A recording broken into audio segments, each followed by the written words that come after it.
On to the finish at the Trinity Rowing Club and the War Memorial Park. And there's Tim Brabants and James Block. They're taking the Jemison Liffey Descent K2 title. They led all the way from the start of the race. They made their break at Temple Mills, where they never looked back. A time of 1:49.19. Gary and John Meyer from the Salmon Leap Canoe Club come home in second, with Greg Slater and Simon Dark just behind them.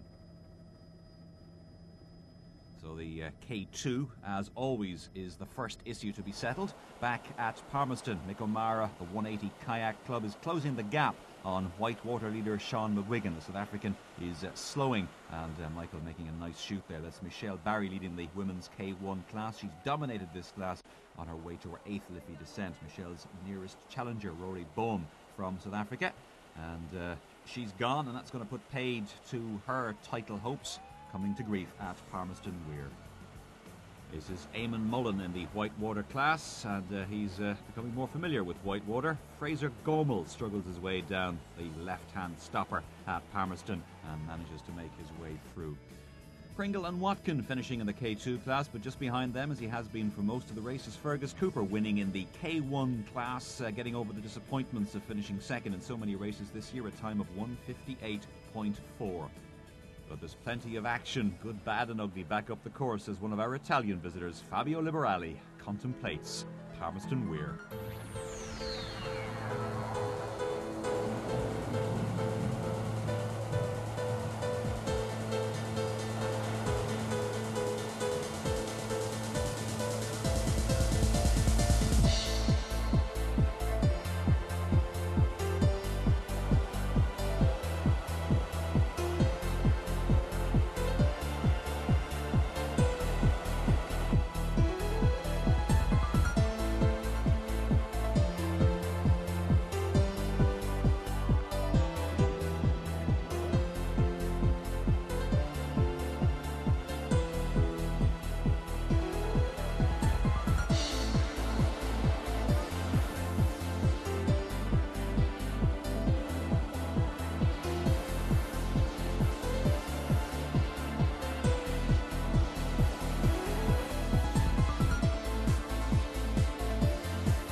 This is the Roll of Honour in the 1997 Jemison Liffey Descent.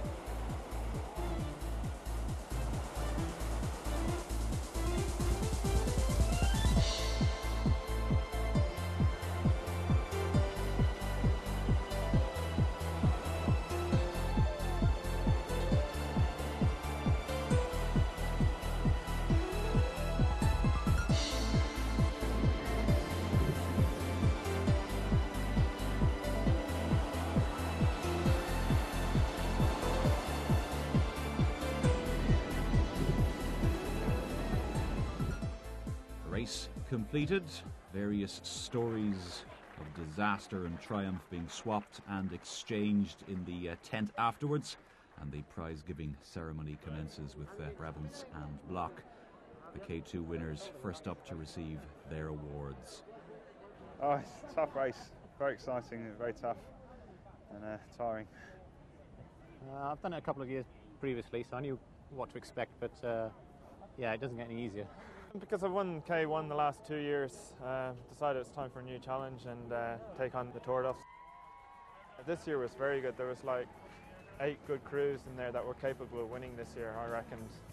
It was just a hard race the whole way home. It's lovely. It's really, really nice. We do a lot of river racing back home, so it's nice to come overseas and not do flat water sprints or anything like that. Come over and do a nice, good river race. It was really nice. 10 wheels, just up our street. Huh? Yeah, this is my first time.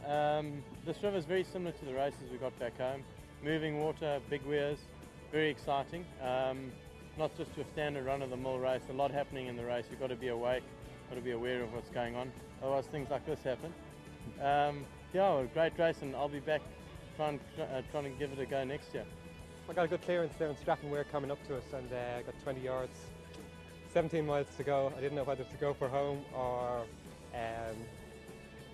wait for the others and try to get a wash or a slipstream. I think they always call me the dark horse. They never expect me to be up there, but gave them a good race. The top half of the section went very well for me. I had no mishaps, and I led right down to the portage and got in at the portage, and the South African girl was right beside me. So I said, oops, I have to get going. So I was quite pleased to hold for my first position. Michelle's concentration, typical of the effort put into the Liffey descent by all these competitors. It never fails to excite and inspire every year.